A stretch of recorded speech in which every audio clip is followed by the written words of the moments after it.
Evening, it's Joyful Christian Hermit and Mystic. It's very, very late here, early morning, in fact.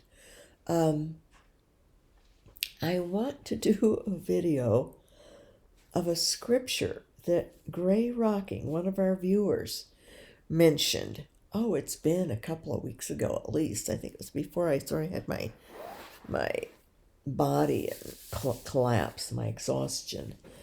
And I'm still working my way out of it, but doing some better. A lot better, really. And but I want to be in a just a really more on top of it mode because I've had such a strange day. Well, actually 2 days. And it's yesterday, I had to pick out get lint off of a whole load of clothes, sweaters, some pants, and it was time consuming, I will say. But I prayed while I was doing that. Of course, you know, pray always, pray without ceasing. And I want to do another video on that, just the aspects of prayer. Well, maybe this will be partly that because it's our way of life and you'll recognize it. I don't think we realize often enough when we are praying. So get it in the mindset that, oh, well, we have to be consciously a verbal prayer or a mental prayer or consciously knowing that we are praying in order for it to be prayer. And no, praying without ceasing becomes a way of life. There's a sermon I'm trying to find by St. John Vianney on praying without ceasing.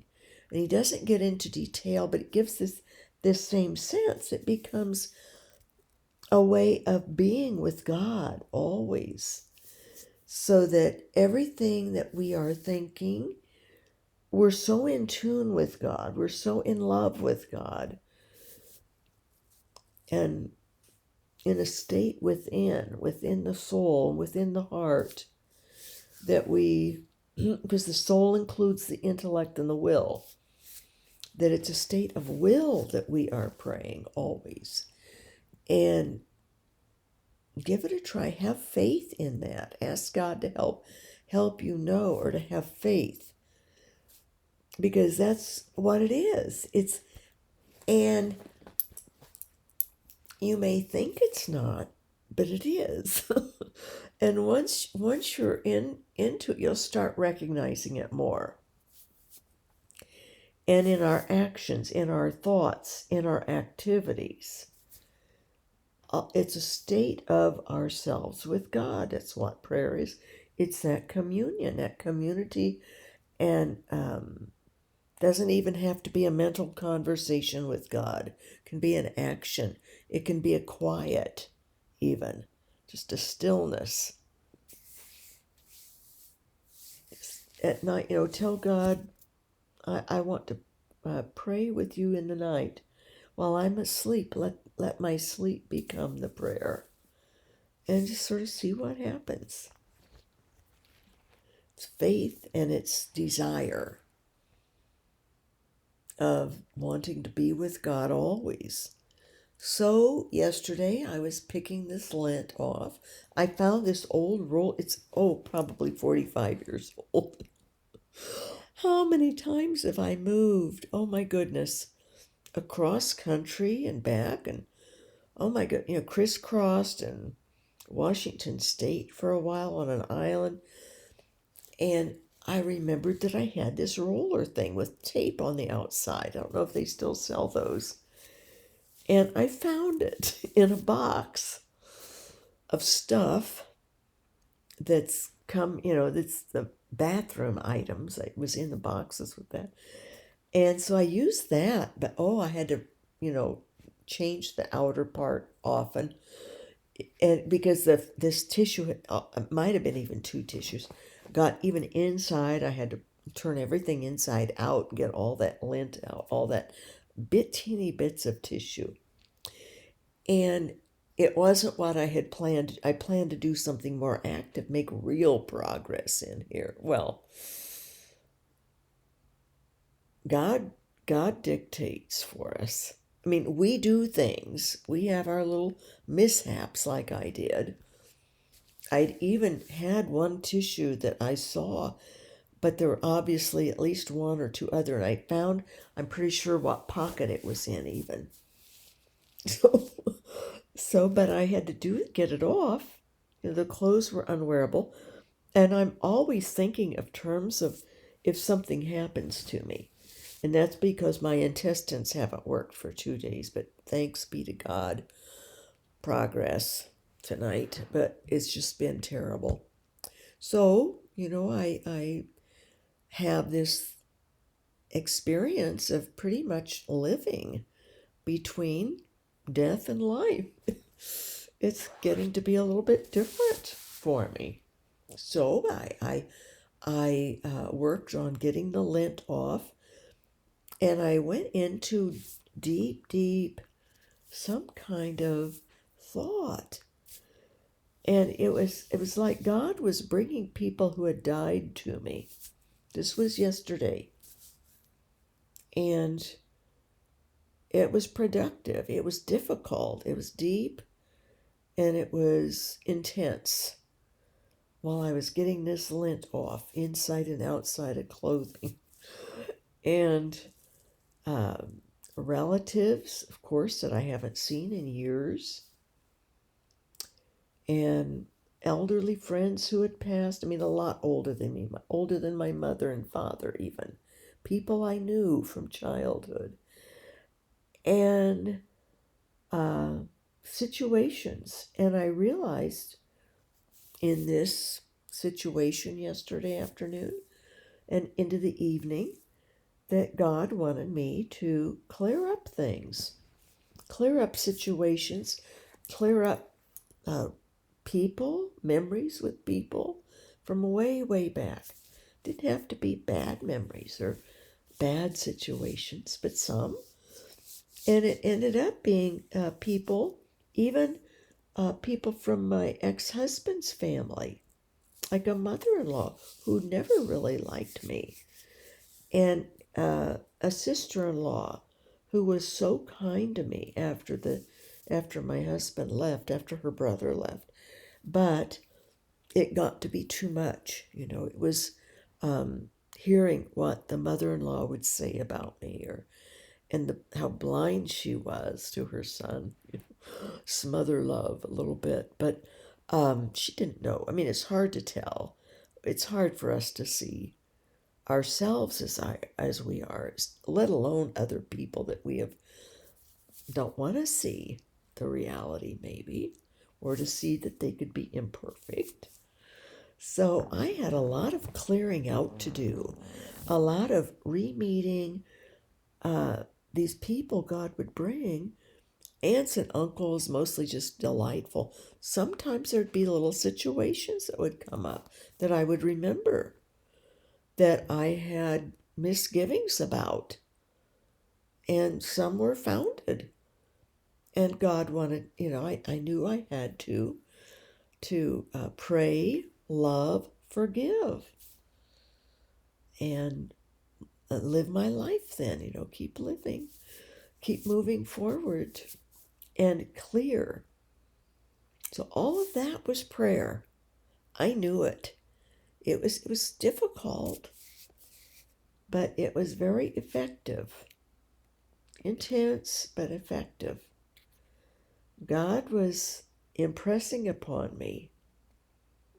And by night, when the intestines, I realized I was in trouble with my intestines again. And I had already taken,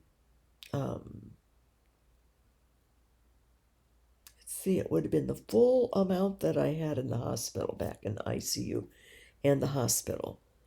That was way, it really was terrible for my intestine. But I had worked my way up in pills recently with those. And today I ended up taking over double what I'd had in the hospital. Big dose. My intestines aren't reacting. My body has adapted to this vile pill. I called it the devil pill in the hospital. Had this. It's just how it is. But so that's been a little bit. That's why I feel like I'm between sort of life and death. Don't know. And it's and that coupled with all of these people, these deceased souls coming while I'm awake, while I was praying and picking lint, doing something detailed. I had my mind away from, it wasn't a difficult activity. It was just hours of it, really. Of course, not hours total. I would have to come lay down because my back couldn't stand like that. Not even on my nice floors that are over us, crawl space. So I wasn't even on cement. But I got to understand, well, God was working with me, getting me more cleared. And I thought, oh, am I going to die soon? Maybe. Well, it wasn't terrible. Also came this tremendous, well, I would be laying down, resting. Like they have these Facebook reels. I'm not on Facebook.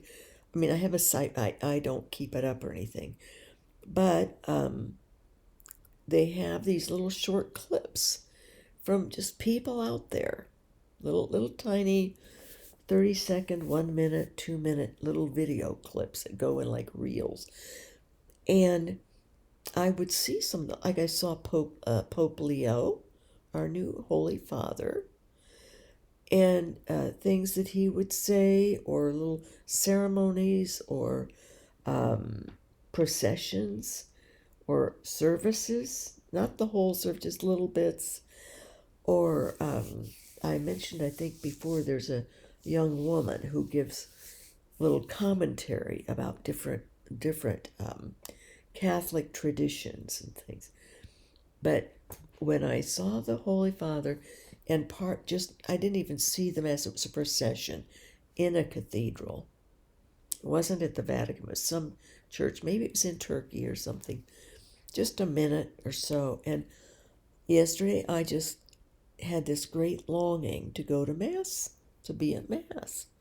I wanted to go to Mass. And I knew that was going to be not probable and not a good idea because of my ecstasies. But it was a yearning I had. I had to just calm myself and realize that I will be in greater than Mass when I die. I will be, or when I progress to a point. But remembering my ecstasies that I had for, how many years? Many years. Every Mass, the glory of it, the bliss of being in union with God during Mass in that ecstasy was not even near what my death experience was. So I know heaven is going to be, like mega Mass, indescribable worship of God and praise and love, pure love, learning pure love, and living in pure love with God. So that got intense, though. So I just thought, well, I glugged the lactulose. I took, was it yesterday? Yes. No, today is when I took 2 of those pills in the morning and 2 in the later afternoon. Yesterday I took 2.5 of those pills. No, I think I took 2 later also. Today I took 5 of them total. That was it. Finally, a little help. Not enough, but better than nothing. It was. I was thinking, I'm heading for a gut attack. This is it, and the mess, and and also just realizing how, like, just this morning, I went to the post office. I've been trying to learn. I have been asking God, help me to learn pure love. Help me to learn your kind of love. And so I had this idea. I wanted to send my granddaughters these little cocoa tins, different flavored cocos. They were really cute. And they were Grinch themed. I saw them at Costco. And pricey for me. I mean, I thought pricey, but I thought it'll mean something.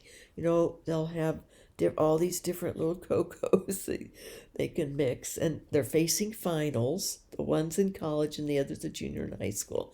My grandson already took his with his birthday. They're Advent gifts. I wrapped them in purple wrapping, and I made my little cards, purple, different themes, purple with flowers and different things, and different glued different pieces of paper it would match or coordinate, and wrote nice notes to each girl because they live a distance. The one's in college, really far away, and the other one's in the Midwest.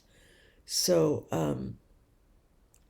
got them boxed up, but one box didn't have medium flat rate printed on it, but it was the same size. Everything else was the same. And I'd looked for 2 of the medium flat rate, but I couldn't find them at the post office, maybe 3 days ago when I stopped to get the box. And so I got up, made myself get up this morning. I didn't feel like it, but I got up and, got all those things ready and made their little cards and everything. I'd already had everything ready, packaged last night, and got too tired after I finally got all the lint done. and while I was doing that, I had text from the daughter that's here telling me about this bizarre situation with her visa for India. And she's to be there. A week from Monday she's to fly, or a week from Sunday. Be there by a week from this Monday to play in tournament. 8 of them, 7 of them, the other 7 all have their visas. Hers keeps getting red flagged. And she filled it out the same as them. The group that has them coming, India group, people who are sponsoring this and want them to come to play in this, I think to help them get their pickleball world developed for the country of India, or from this particular state they fly to. But they wanted it filled out a little differently. There was something going on between the group and the country, the embassy or something, or money involved, lots of money. It was some kind of a scam going on. But she filled it out according to what they said to do, which she didn't feel quite right about. Everybody else did it too. They all were uniform, but somehow hers kept getting flagged. And so she has repeatedly resent to get an e-visa, and that keeps getting denied. And her only option was to fly to a large city that had an embassy. The ticket was going to be $800. She would have to get Uber, and she was exhausted coming back from Finland, and then has to leave tomorrow, or Monday morning, in a day, the day after she would be flying to this city and back, the same day, all day kind of ordeal to try to get to this embassy and in person get a visa going, try to get it cleared up. But then they would mail it to her, and it could take 4 to 8 days. And that would have been Friday. She would have had to fly there yesterday, and knew she had to fly to Florida to be in a tournament this coming week. And from there, they were flying over to India. So to get the ticket to her in 8 days, there were barely 8 days. If it were sooner, I would have to get it overnight or 24-hour. And with the, even these packages I mailed today, they're going to take 6 days instead of the usual 3. It's supposed to be 3, just to get those because of the heavier mailing in December, packages. So she said the risk was too great. She was exhausted too to spend that whole day, and she has work to do here, lessons to teach and work with this big facility that she's director of. So I agreed. She didn't tell me the amount of money involved of what she would earn going. And I'm sort of glad she didn't, because if she had, I would have said, oh, fly to that city, spend all that money, wear yourself out, That's too much income to pass up for someone who's single, and the only person, has her house payment and her retirement to have to handle, and her insurances and all. I know what it's like. And she's also having to help pay her son's college, part of the divorce agreement. And that's a lot for her. It's easy for her ex-husband because he makes loads. So this was going to be a big chunk of income for her. But to me also, the whole thing seemed bizarre, that hers is the only one red flagged repeatedly. And she's under this time crunch. And I knew she was exhausted. I could tell just by her text and frustration. And she had called me then even to tell me about it. I could tell by her voice she was exhausted from all her work and Finland and the travel. And that was a long overnight flight. And long days playing. They took it very seriously, this Finnish Open. And I guess I didn't realize there were various, or probably Rhineland countries, Norway and Sweden, but she said really all over Europe people came and played, but they were there for like 12 hours straight, and it was grueling. So she's tired, and I happen to have, this is a long story, but it just shows how God just keeps offering me opportunities to learn his love. So I said, this is strange. So I said, you pray, I'll pray. Now she doesn't ask me to pray anymore. She doesn't come. She calls. It's like my grandson. They don't say, oh, will you pray for this or pray for that? No, she used to. Oh, pray for this person, Mom, or pray for me for this situation. Her marriage, her former husband was very self-righteous and scary, and not a nice husband. And it was very hypocritical. And sadly, I think it burned her off to church, to religion. She's not Catholic. At one point she was going to be, but things that happened with me, plus her ex-husband, ended up being very controlling and very anti-Catholic. He was, but he had told her when they were getting married, before that she could become Catholic. Well, as soon as he married her, it was over. So she didn't. But that was 23 years ago now. But she was all set. Had a priest at the Defense Language Institute in Monterey that she was going to take instruction from, and all excited. And it, boom, once she was married, he put his foot down, and she was really trapped for a long time, because like me, we believe in the marriage vows, and not in divorce, but it finally got to a point, the cruelty and the control he was exerting got too much, so she finally had the courage. And her whole family, and we would have encouraged her had she come the day after the wedding, because we knew it wasn't a match. He's a good person and all, but not with her.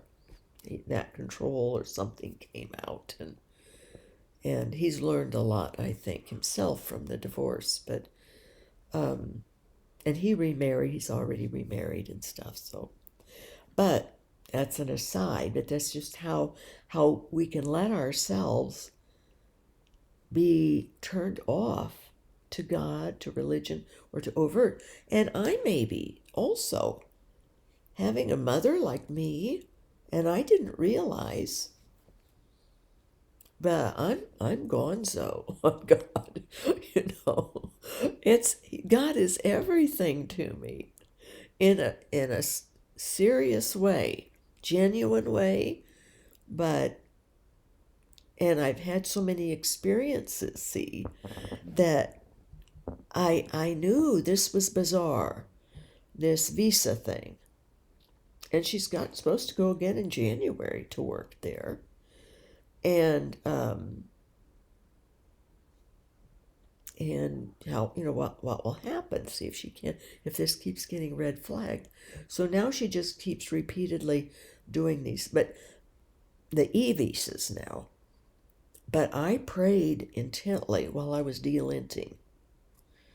I asked God for the favor of it, which usually when I ask God the favor, he'll grant it. If there's, I always include, if there's not some other reason. God, you know best. He does know best. He knows the whole picture of our lives in detail. I don't know how he does it. It's supernatural. It's beyond our comprehension. How God can manage all these souls. It's beautiful. But it's real. God is so real. Like when I had my death experience, he knew everything about me. He even knew what I was thinking right then. It was amazing. It's wonderful, but it's amazing. And so nothing slips by of any detail of our life. It's beyond our human ken, our human knowledge. So, and it's hard for people to grasp that, I think. And but I knew she wanted me to pray, or she wouldn't have called and gone into detail and was, help, I knew, I'm used to it, and I don't push it. I'm very careful not to get into spiritual discussion because I know it's too much, and it's, I have to be sensitive to others, and especially my kids who had to live with me before I realized that I was many people would think off the deep end, but I'm not. When I finally started learning more about mystics, it helped me so much. And I realized how hard it was on my kids. Well, growing up, they loved it. Well, the oldest never did. There was an experience with the devil early on with her. And so anyway, but my son and my other daughter, and the oldest one knew, but she just did not want to go to church and didn't want to pray, even, with meal prayers and things. She had a block. And I know right when it occurred, in that time period, through a spirit, not a good one, that was in a house we had, old house, and affected her when she was 4 years old. And at that time I prayed. If we had been Catholic, I would have been able to take her to a priest. A priest would have known. Blessings, prayers, holy water, I would have had more tools than as a Protestant. I had no tools other than praying the Lord's Prayer over her. And that at least got rid of this stench that at night would come out, a devil stench. The devil had used this entity in the house to affect her. Well, that's another story. I keep getting off into these things. One thing always leads to another in this crazy life that I'm trying to share bits and pieces of. But to help people understand God is so real, and these things do happen. She's not possessed at all. Not even, I don't think she's really oppressed. Maybe slightly. Well, obviously slightly oppressed. She was very affected at an age where she couldn't really understand, other than she would say things and refuse to pray, or, never liked going to church, but she did like youth group. And she was going to get married in a church, but she changed her mind in sort of a spite thing. So there were a lot of factors involved in the eldest. And the son, I don't know how or why, partly his environment in Manhattan, New York City, and being in the media there, that he became very vile. And his dad, aligning with his dad, became very anti-me and vile against the church and against God in a huge way, in a demonic way. He is oppressed. So the things he has said, he's in deep trouble, his soul is. And the other one is, eldest one, but she's not as culpable in many ways. So there's things that went on beyond her ability to handle, and mine too at the time, other than praying, which of course is powerful. The Lord's Prayer is powerful. Well, it's the prayer Jesus asked us to pray. And we don't have to have faith and the right circumstances. And now as an adult, see, her husband also is of the same, he didn't have things happen, but his parents were, church is they're just a bunch of hypocrites, and so very anti. Had he been raised in church by parents who had any kind of relationship with God, which they didn't at all, he had no upbringing with Christ, with Jesus, with church, with any of that, she would have gone along. I think that would have helped her. But because some of it then became anti-me and anger at the divorce, and I sort of think I became a little bit of her person that couldn't fix it, and so upset with me because I couldn't fix it. And so, damaged relationship. But all these things, I prayed and prayed for the daughter who had called, and obviously it was, she doesn't need to say, I know what she wanted. She was wanted help, and she knows I prayed. And so I texted her, though, because different thoughts would come as I was praying. God's will, always pray for God's will. I said, oh Lord, if there's some reason why she shouldn't go, I know you protect her. God protects all of us. If we let him. And if we don't just charge ahead. That's why I agreed, flying to that city and back in a day, and long day. And the ticket was so high priced, and just a risky chance that she could even get in and get any action from the embassy. There was no assurance that she would even get it cleared up by going. And even if she did, the 4 to 8 days of them to mail it to her, when she would be in Florida then, and if it were even 7 to 8 days, it would have been too late with the weekends and all. So then the thought came today that it might be a test of faith. And I went through, I sort of reviewed all aspects of this situation as I was praying, and the different thoughts would come about why God would not want her to go, but yet the other 7 to go. And because their visas are fine. And at first I thought perseverance. So this has been going on. When did she first tell me about it? It might have been yesterday morning early. But she had already, sent in and kept getting sent back, denied the E visa then.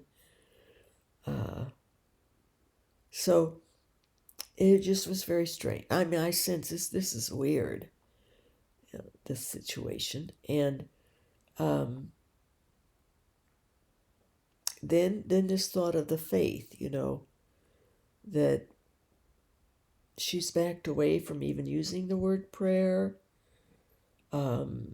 never says anything about God or Christ. We used to be able to talk a little bit.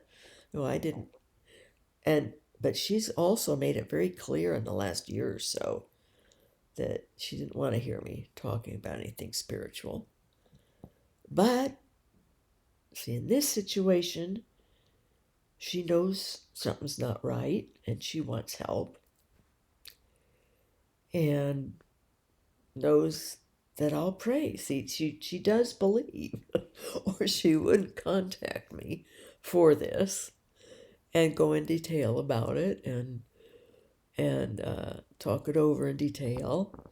So I wrote this morning, and then actually, well, the whole day unfolded with different things of God teaching me more about love, His kind of love. And it's always including the love, the pray, the love, and the forgive, and then live your life. And the pray, the love, and forgive myself also. And I also learned that I'm so freed to live, cleared, once I go through that process with situations and people and myself, that I begin to benefit. And life becomes very easily joyous and very loving and uplifted. My life is uplifted. Not just uplifting others, but I'm uplifted through the pray, the love, and the forgive. It's powerful. And then live my life and praising God. So I said, I'd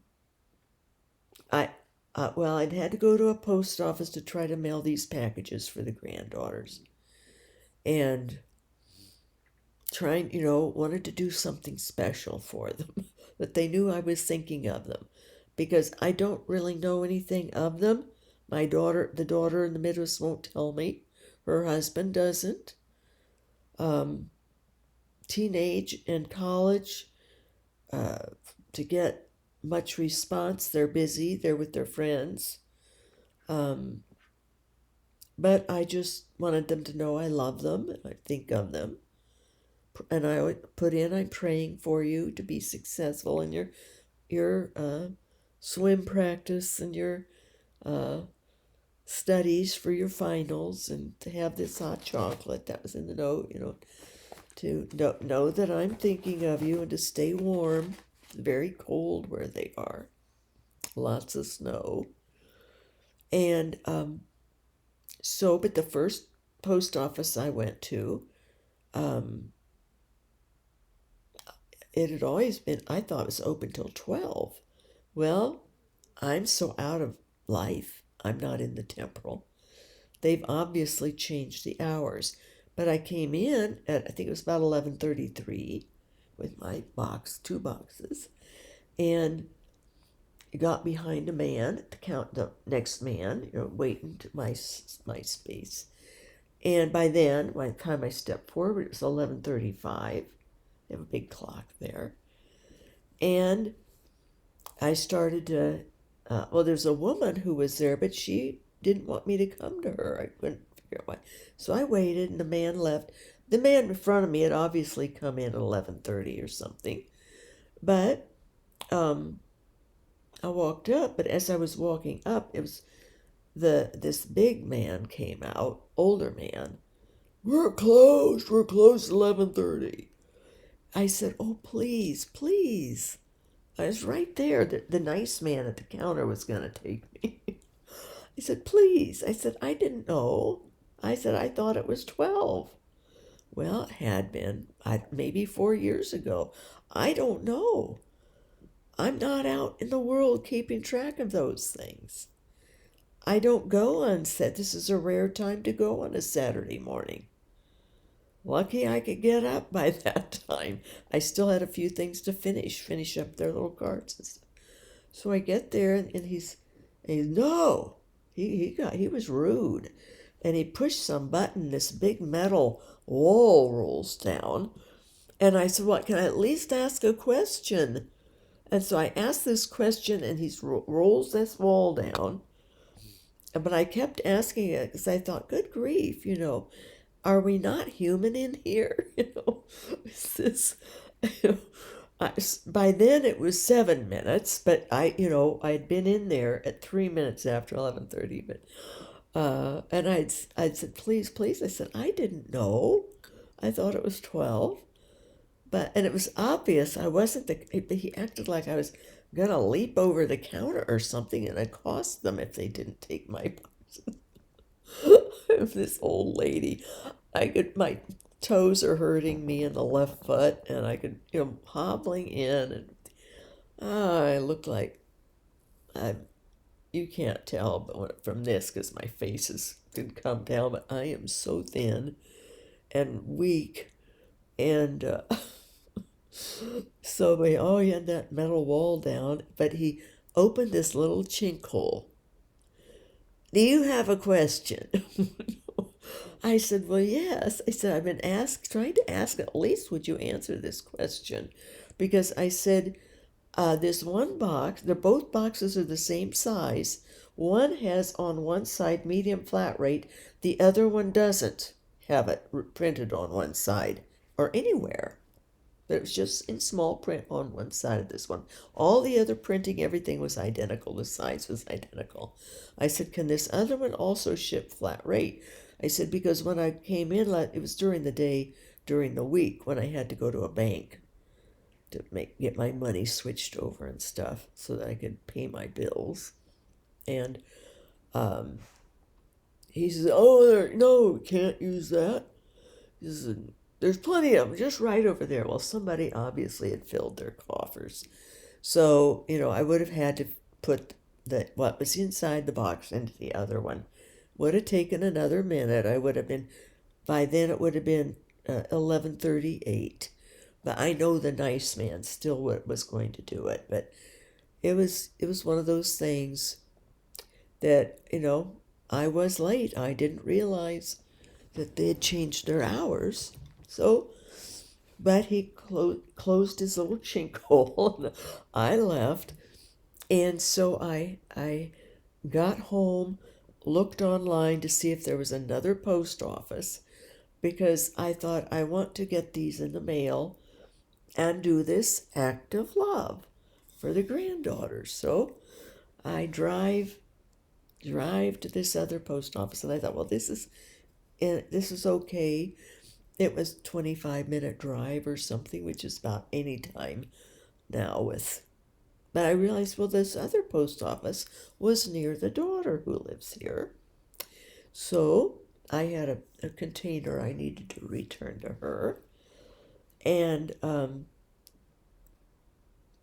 had a gift for her, too. And I was going to send one to the eldest daughter. But when I got to this other post office then, and I get in there, and I had a lovely man to stand by. There was a line. They didn't close till 1. So I looked it up so I knew. And it had a line, and this man was so nice to talk with, just a customer. And it was God gave me the opportunity to witness about death experience and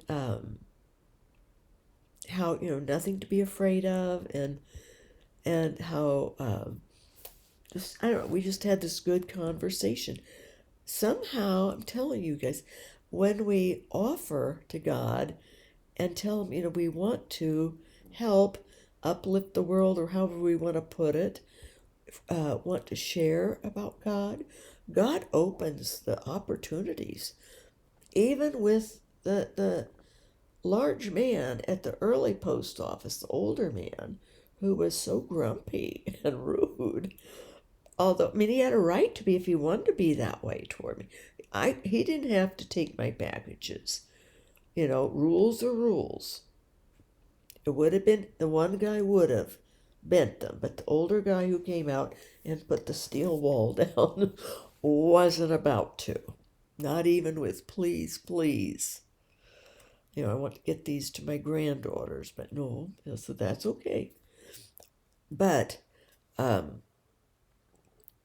the way driving to that other post office, I just knew God wanted me to, that the big post office man somehow needed prayer. Whether he's going to have a heart attack, he was big, big bellied guy. And they can really have heart attacks pretty easily. They're usually in the statistics for them. Or I thought he's exhausted, or he is burned out working at the post office, maybe. But I thought there's a reason why he was so rude and abrupt. But he did answer the question. He opened that little chink hole. I thought, God wants me to pray for him. Pray, love, forgive, and go on living. Get to the other post office, old lady. The one that's going to stay open till 1. And I'll know forever, if I can remember, I'll remember that this one closes at 11:30. When was the last time I was even at that post office to mail anything? Well, rare. I'd gone in the other day, rare, just to get the boxes. So it's just amazing how this whole thing unfolded. I get to the other post office, which is close to the other daughter, so I can return her container and return her and give her package, her Advent gift. And here's this wonderful conversation with this man in line at the other post office. And then I get up to the counter, and there's a man whose name is John. And that's my dad's name, and good name you've got. And John was behind their huge line of people, but they didn't care. Their whole ambiance at that post office was different. It makes a difference how we are at our work. I noticed that. I thought, wow, what a difference of the people working here. And very at ease and loaded with people, but they were there to work and had a good, I don't know who their boss was, but maybe a little different temperament. Maybe not burned out or something. And sure, they would have closed at 1. I mentioned it to this man I was speaking to, and he says, oh, don't let something like that get you wrought up. And I said, well, no. I said, it did at first, but I caught myself. But then I knew to pray for the man, love the man with my heart, and forgive his rudeness. But he had every reason to stick to the post office rules of that post office, which was to close at 11:30, he said. And I did then come home and look online, and it was 11:30, not 12. Probably hasn't been 12 for 4 years. That's how with it I am. But I didn't bother saying, I'm a hermit. I don't know. I'm outside. I'm sort of out of it. Or I'm sick, or I didn't have to say anything. That was it with him. If please, please was from an old lady didn't help, then nothing was going to help. But he did answer my question, and that was kind of him. Um, he wasn't going to, but he opened his chink hole and did it. So that's what counts. He did it. How nice and helpful. So I told the man that. Then I had the lead in then to say, how God is so real to me because I had this death experience years ago. And I said, excuse me for talking, because I said, but my back is hurting so much, and has been extra. My headache and everything's been extra for over 2 weeks now. But I said, standing on this concrete, and I had to drive this distance here. But I said, my spine hurts so much because I had this surgery back in 1987. So I told him about how I had died and how wonderful it was and how life altering. And he was interested, but a little bit like, wow, what this lady's really. But it was okay. I could tell it was okay. He wasn't, showing signs of distress or anything. He was interested, but not trying to act too interested, and a little bit but I knew I had an opening when he says, oh, you don't let yourself get wrought up over a situation like that of somebody else being rude. And I said, oh no, I knew I wasn't supposed to because of this, how I knew this sort of this thing that God has taught me to always, if there's anything with myself or with another, to always pray for the person or pray for me or both, love and forgive, and then live my life, go on with my day with freedom from whatever it was, because it's been taken care of by God, by praying for the person, loving the person, and forgiving the person or situation, and including myself. So see, that was the lead in. And from what he had said to me, And so, and he was very congenial. And when he had to go up, he says, oh, it's nice talking with you, and went up. And my parting little words as he was walking was, don't ever fear dying, because it's so glorious. And I think it's important.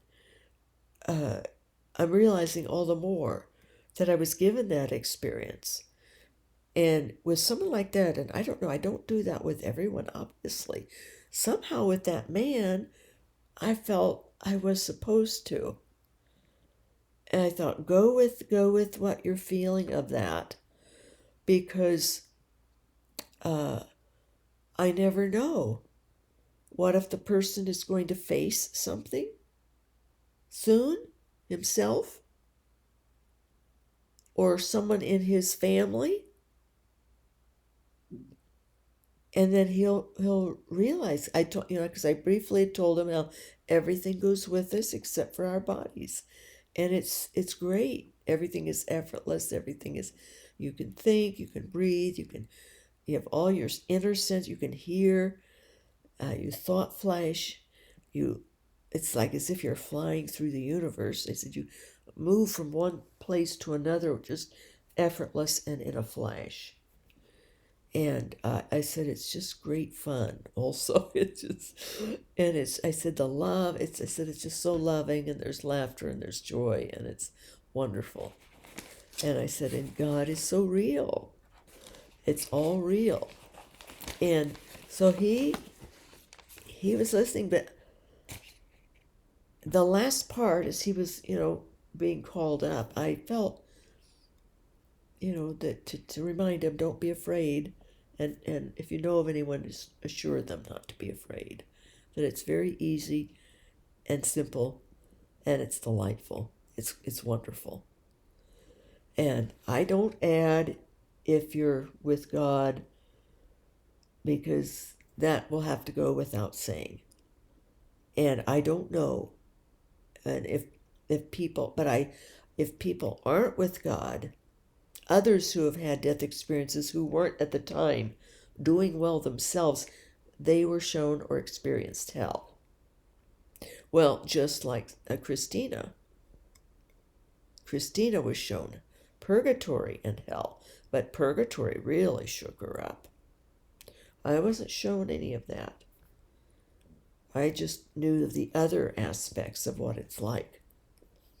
I was like in an anteroom. I was being interviewed by God, asking, if I wanted to go on or to go back.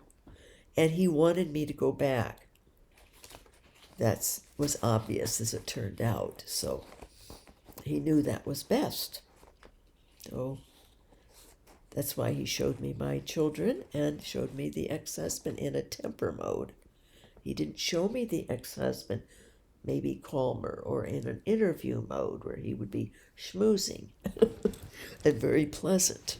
So, because he could be both, obviously, very charming when he wanted something. So, or to keep his image with others. So, get up and talk with this post. I got called up, and the man's name was John, and we got to talking. God just opens it up. I'm noticing this. God gives me these openings, chink holes, but loving chink holes, pleasant ones. So I asked, could I, do you have any beautiful stamps? And well, first off, I mentioned how his name was my dad's name, but that it's such a good meaning, good, beautiful meaning.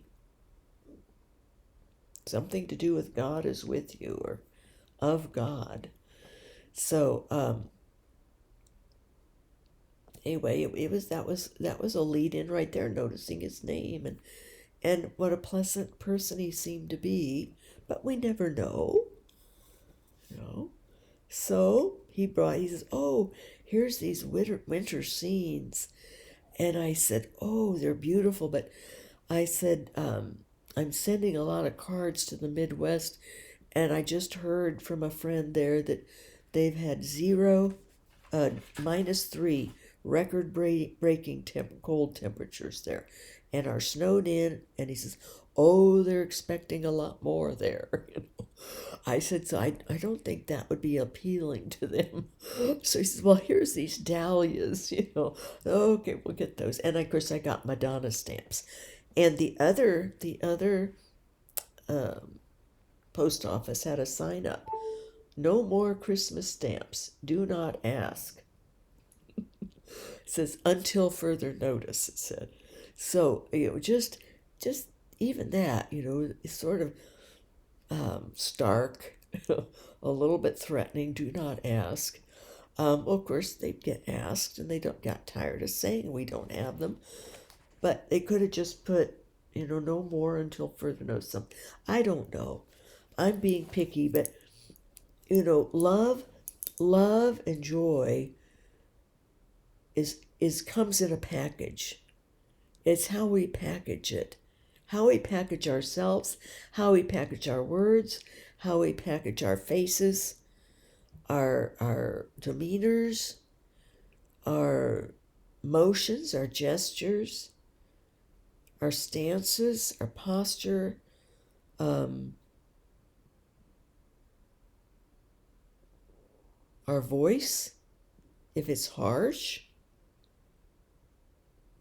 And you have a question? When I had asked it, he could hear me through his steel wall. But it was just, um, it was just so fascinating for me to see this day unfold. So I mentioned how I was sending these to my grandchildren or something, and one's in college. And he says, "Oh, my son's uh, at at this university nearby." And I said, "Oh, my grandson's there." And I said, "Does your son like it?" And, "Oh, yes, yes, he loves it." He says, and he was rightfully. He says he's. I said, "Well, what major is he, and what year?" And this is all while he's getting his stuff. You're doing the transaction and figuring out things.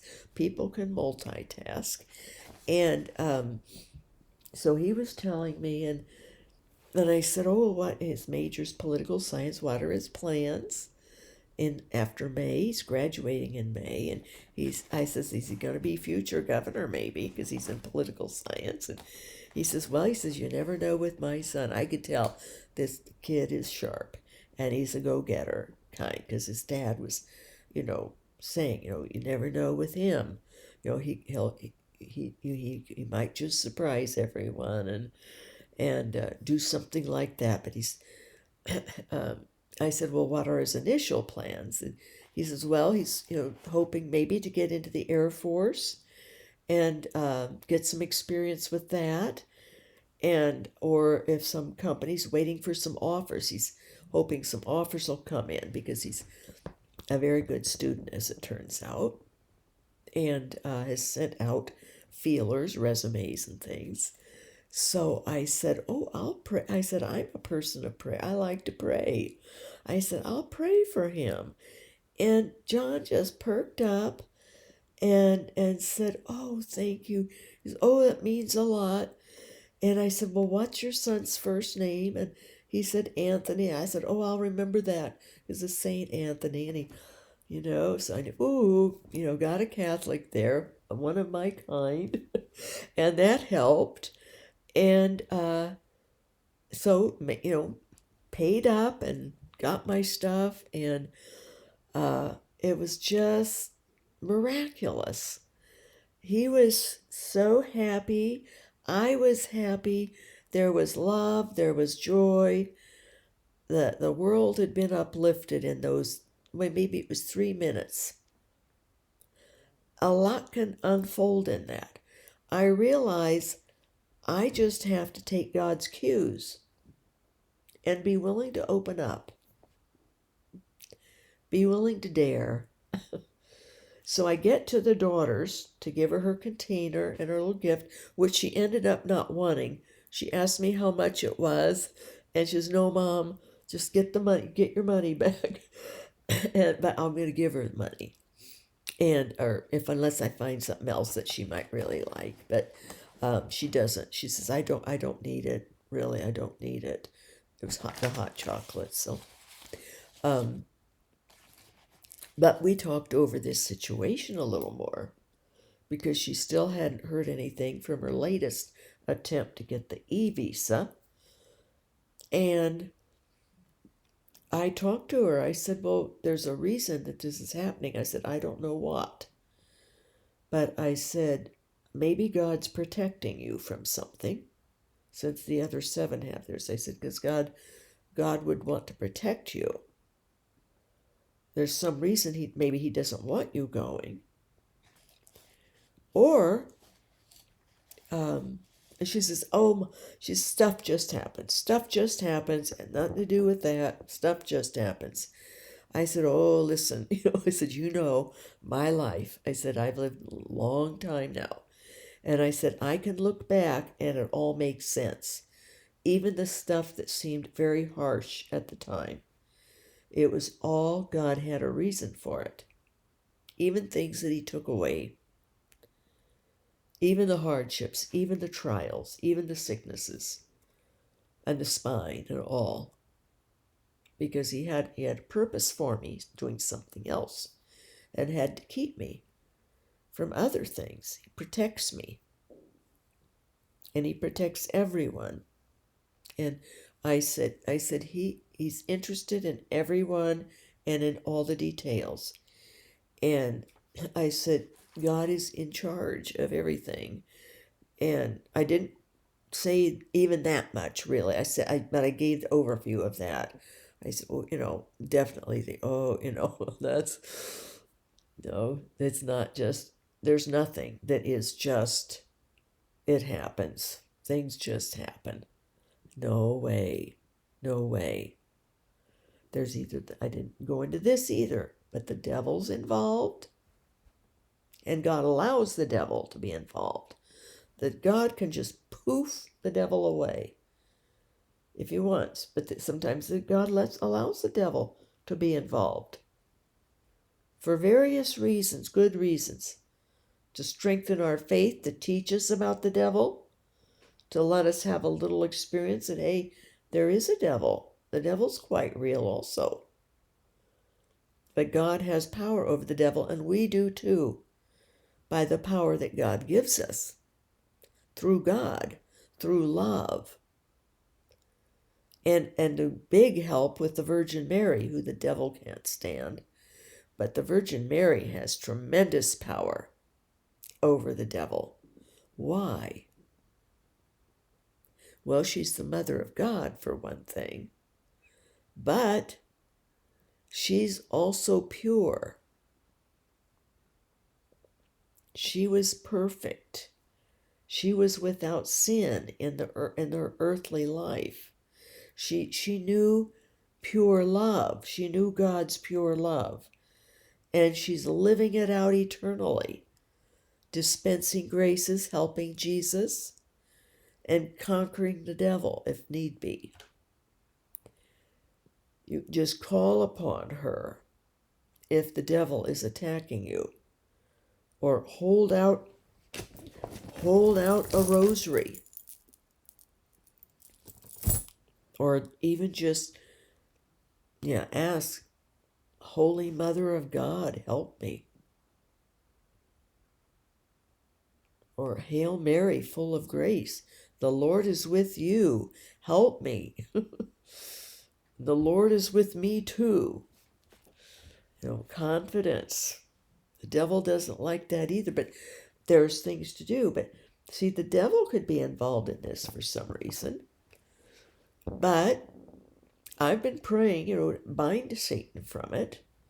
But see, a lot has to do with my daughter, obviously. So yesterday I even dared, last night, said, you need to pray with confidence and ask God's will, but ask the favor also. Because I said, that's what I'm doing. Because if God has a reason, then I want that reason. I want him to follow through. If God has his reason, if it's really not good for you to go, for some reason, any reason. Or then I start thinking, well, maybe something here is going to be needed of her. Maybe some person that she would otherwise teach the following week at the pickleball place. Maybe they would really have a need of some sort that she would fulfill by being their instructor and conversing with them or befriending them or who knows what. See, it's all these angles. There are all these potentials that when we pray, they're all part of this huge potential that will help our prayer process. So then I wrote, as I got home, and realized, that I could tell by her body language that she is burned off, turned off and burned out. I think most likely from the self-righteous former husband.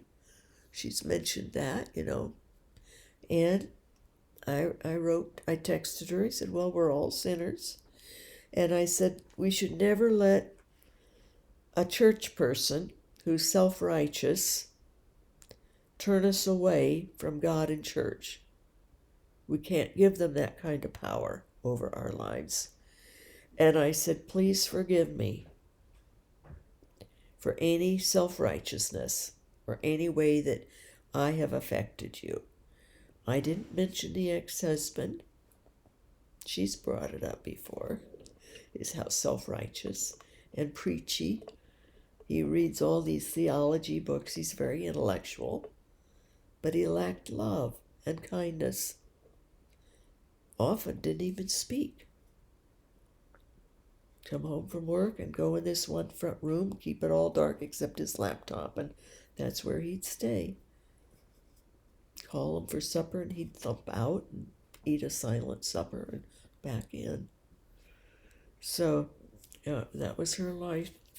And controlling, and that's what ended it when she had this great career that opened up that she loved, and he told her she couldn't. So could only play in their courts that she paid for in her yard to teach. She could teach right there at home and play there. She couldn't go anywhere else. Couldn't go to these exciting tournaments where she was getting gold medals and getting money, making a decent income for herself with all of her talents too. See, she had a lot of talent and degree. She was intelligent also, but he demeaned that. So, who knows? But we can't let other people, we can't let self-righteous people, or even people who are genuinely gonzo on God, get to us. Don't let anything take you away from an open relationship with God, or being able to pray, or to even ask for prayer, or say the word prayer, or converse about God, or start thinking, well, no, some stuff just happens. Trust me, everything is purposed. God is in charge. So I wrote that if I had ever done anything, just to please forgive me and to put it behind. Don't let anyone turn us off. But I didn't dwell on that because I don't know, other than my gut level and her and how she's been the last 3 years and she's made it clear I'm not to talk too spiritual with her, so I don't. But this is something that's affecting her, so she isn't minding this, because deep down she knows. So I wrote then, at another time I realized, I said, I think this could be something to do with faith. I said, thank God. Thank him for your wonderful career, unexpected wonderful career. And I said, thank him for all the energy you have. I said, look at me. I said, be extra grateful. Thank God for all your energy. And I said, maybe God's just wanting you to let him know that you love him and need him to help you with this personally. So it never hurts to let God know. So I don't know, but that I don't even think I put that many words in it. I'm telling you about it because I be very careful, and it's smart to be careful. It's right to be careful, especially if we know somebody's burned out or suspected highly. So it's easier with a stranger to talk than people we know, in a way. If we know that if they've shifted with us, or with the topic in general. See, she was the one that used to, be far more open. So, and use the terms. So, and teach her son, and made sure that they went to church and prayed, and so things change. Situations affect us. And it's hard to resist and to not be turned off by some things, situations, and people who are sinners. Just have to remember we all are. Church people are too. I am. So then she sent me a photo later. I think my tree doesn't, she had gotten a tree. Christmas tree, it was all decorated. First one since the divorce. It looks gorgeous. She'd put it up. So that was a little signal to me. Mom, I do believe, I'm, you know, yeah, we have to read and we have to be great. I praised God and, of course, wrote back it was a gorgeous tree. I thought it looked great. It's going to look really good in here when she moves in here.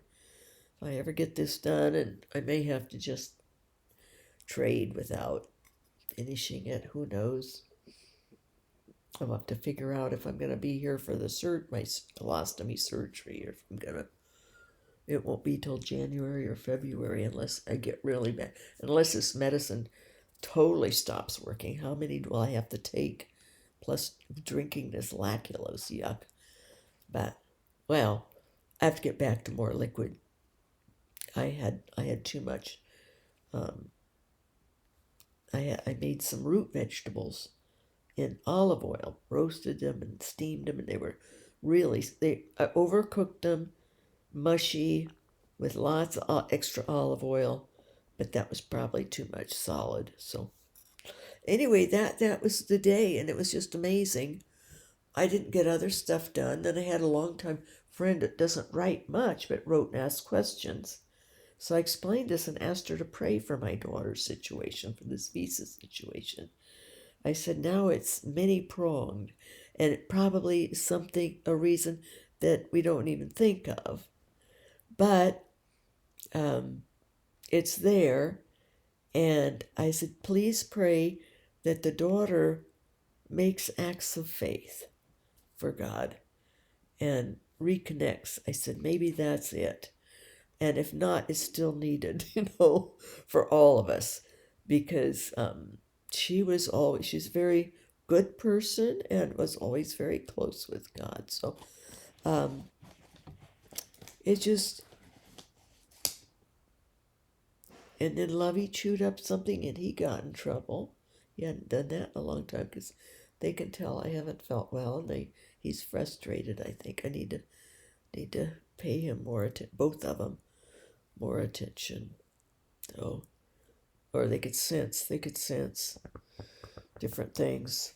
Yesterday, I haven't been talking as much to them, been very quiet with all these deceased relatives and things coming. Lovely things too. So I had wondered, is God preparing me to go? Or then I realized after today and all these, I only saw two people, well, three. Three people that I had interaction with. The man at the first post office, two men at the second, so that's three there. And then the daughter, four humans I saw today. But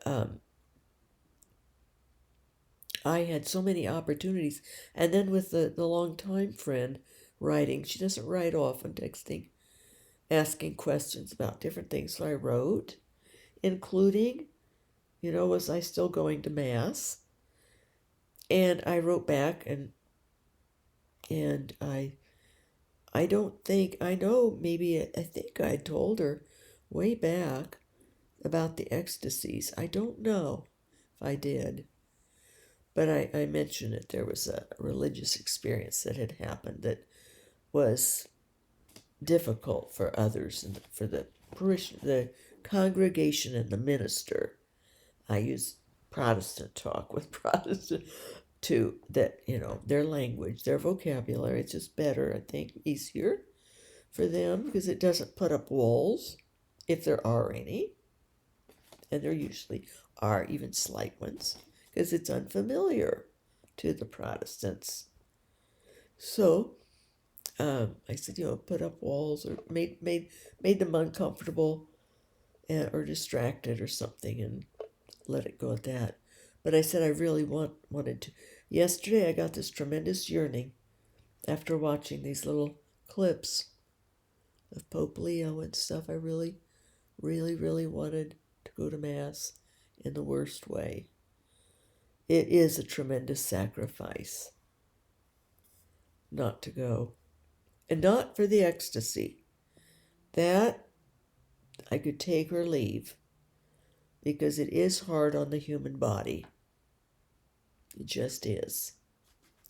But for what happens to the human body when you're in that kind of a state, hardly any breathing, hardly any heartbeat, everything just, it's like you're practically in a comatose or lower state. Not of this world, really, but yet not dead, not totally dead yet. But I could see where people who, like when that one doctor who was working on me the one time and he couldn't get a pulse and he was starting to panic. So said the people behind who stopped him. But, and wanted them to call 911 and stuff, but it just, think of people in the Middle Ages, they wouldn't have the skills to even know that, to find the arteries or the pulse points, or, I mean, if that doctor couldn't on me in 2012 or 2011, I think it was 2011. So,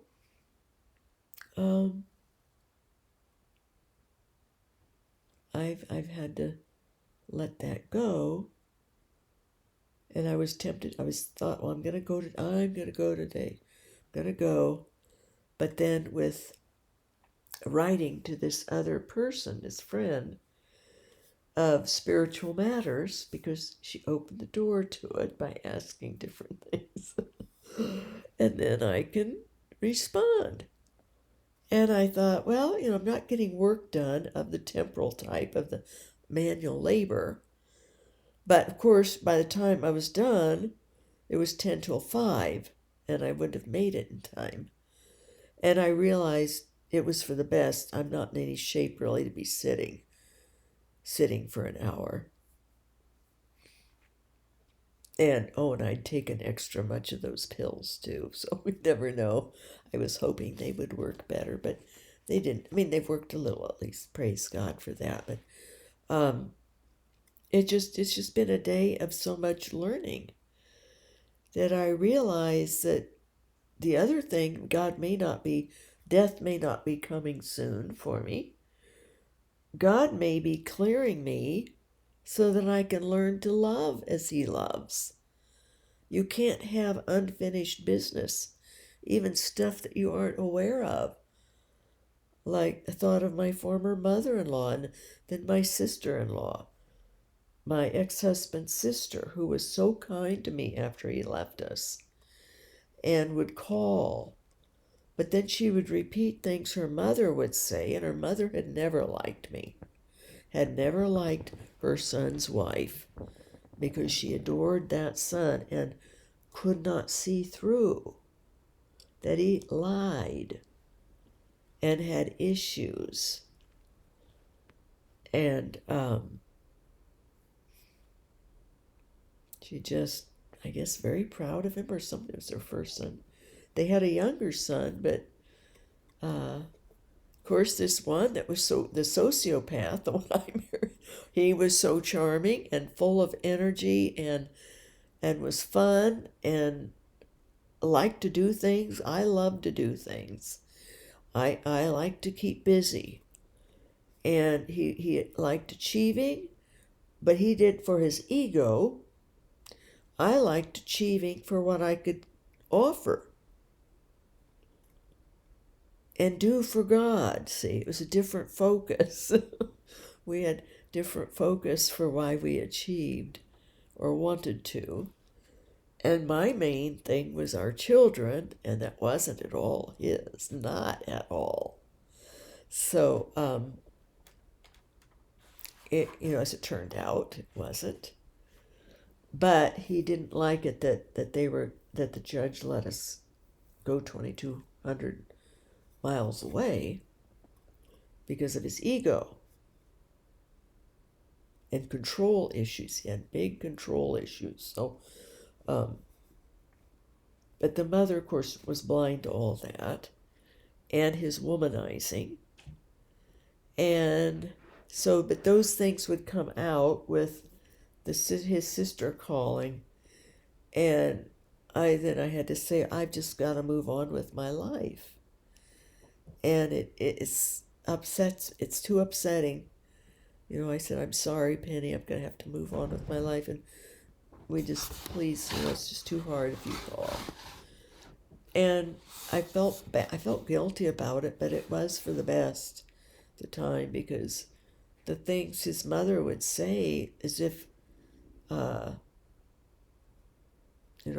absolving someone who would leave a wife who was injured and 3 little children and had been womanizing all through, as it turned out, a serial philanderer. So, and lied in his interviews, I found out later. So here I thought, wow, he'd gotten these great positions and was climbing the ladder rapidly, amazingly so. But he made himself bigger than life, bigger than he was. So that I've always felt bad about that. So Penny was part of it. That's her name, and the mother-in-law. And with her, I just talked with her. This was yesterday, when all these different things about how, well, I think now you probably know the truth, the reality, assuming she's in her progression or through, I hope. I don't know. But I did apologize to Penny and said I wished I'd been stronger, because I did so appreciate her kindness to me. She felt bad, and she knew her brother. She knew. I mean, she didn't know the details, but she, when I mentioned, that he'd been cheating, she wanted to know what had happened. And at that time, I didn't even know how many. I knew it was a few. I didn't know it was many. So, and all through, from the get-go. But even probably while we were dating, I think he had this one woman. So, I just, and at the time, even when I was pregnant, and one of the women knew us, we would go to her home. She had a family and invite us. I thought, oh, how nice to have this family as friends. And oh, good grief, I was so stupid. But it's how God has it. And I would have rather been naive than somebody who just thought in terms of that all the time anyway. I was glad it wasn't even in my wheelhouse, a life like that. And then that also, though, to my family and my aunts and uncles, and what wonderful people, despite our little flaws here and there. My dad with his drinking or whatever, and his, awkwardness with discipline, or not knowing really how to discipline girls or boys probably. But he just didn't have that experience, and he was out breadwinning and traveled for his income. That was his career, and he loved it. He was excellent. But and very intent on a good life for us, and on involved in all of our decisions and our activities. So he cared.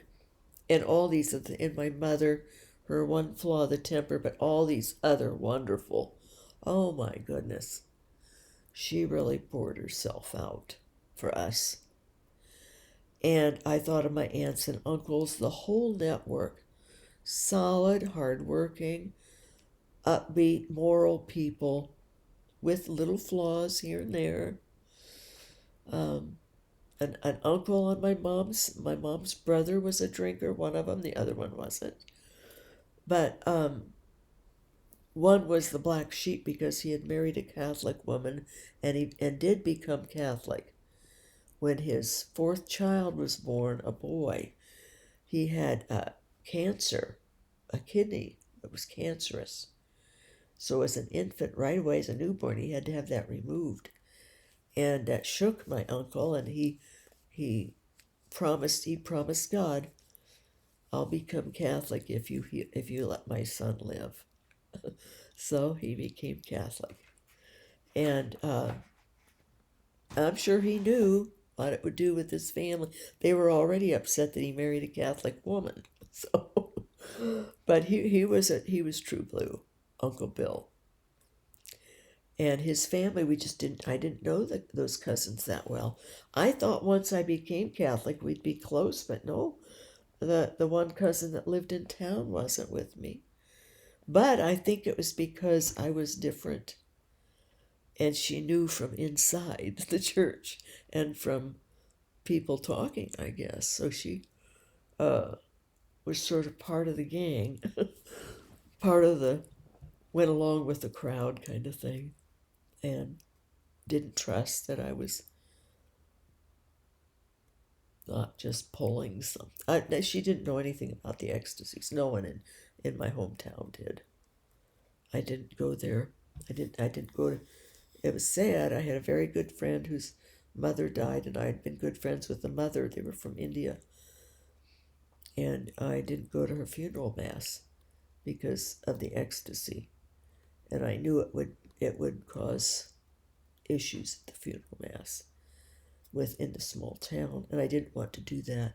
And I tried to explain to the daughter, who was a medical doctor, without saying exactly what or anything, and she didn't catch on. So I think she felt very wounded that I wasn't there.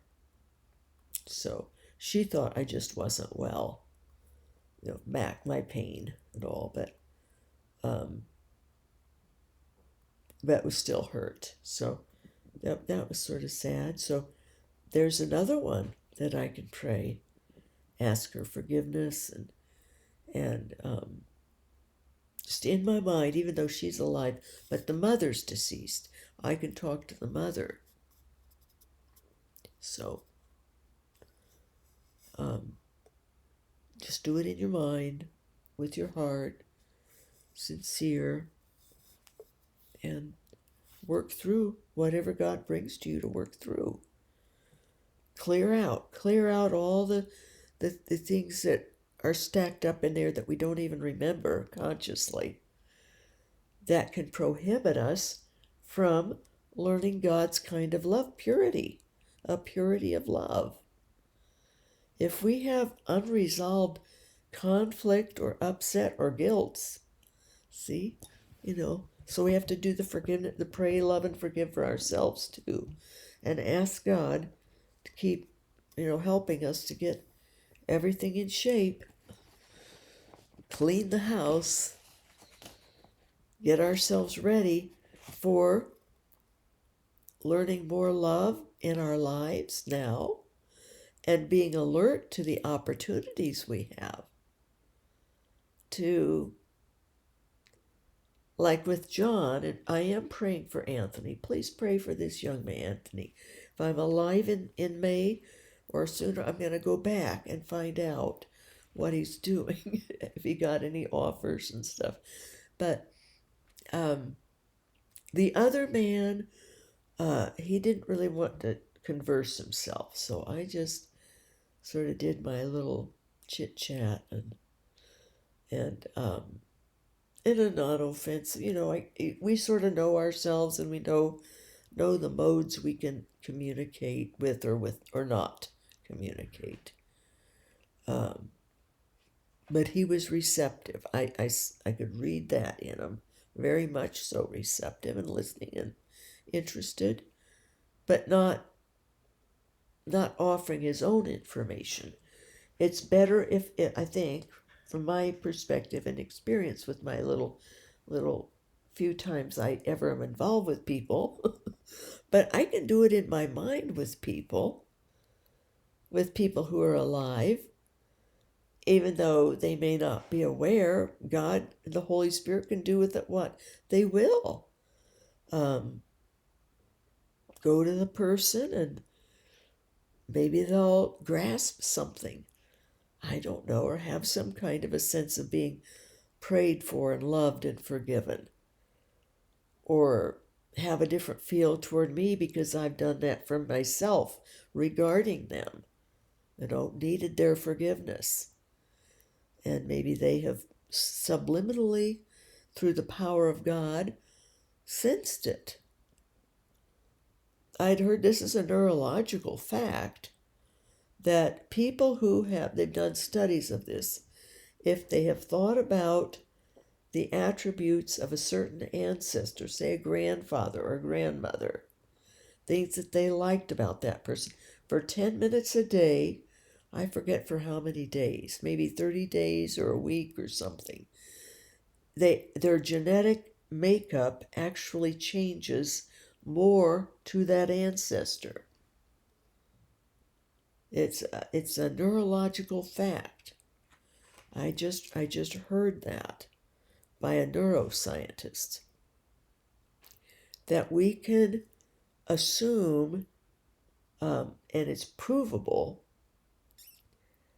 genetic aspects of traits, personality, or all kinds of traits of an ancestor by focusing on that person and their trait for a set period of time each day for so many days. And I don't know if they've done tests to see if it stays with you or if you have to keep focusing on it. But so if this guy said, if there is a relative or an ancestor who has wonderful qualities that you admire, you can do that to help build your own traits of that person. But that actually, physiologically, your body, your genes alter in that direction then.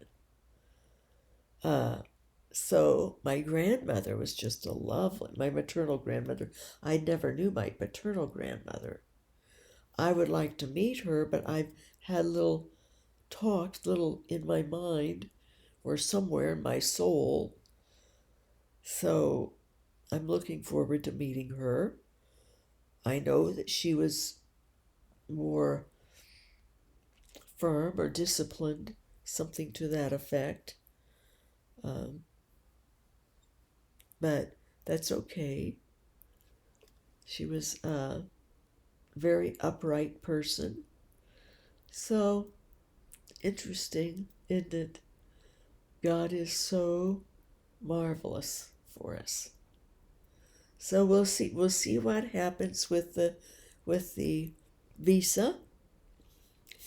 And no matter what happens, I'm praying and I understand that God will do what's best because He wants best for us. And no matter what it is. So God bless His real presence in us. And I don't know what your thoughts on the things that I've shared, but it's been an exciting day. A couple of days, more every day is exciting, isn't it? When we realize that God is actively helping us to learn His love, to learn to love God above all else and love others as God loves, as love others as ourselves. Talk to you later. I do owe Gray Rocking.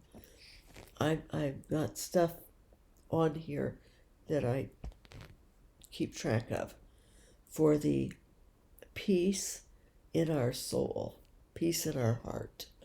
That verse, 1 Colossians 3:15. Haven't forgotten. I want to share. Gray Rocking had these tremendous insights that I want to share in another video.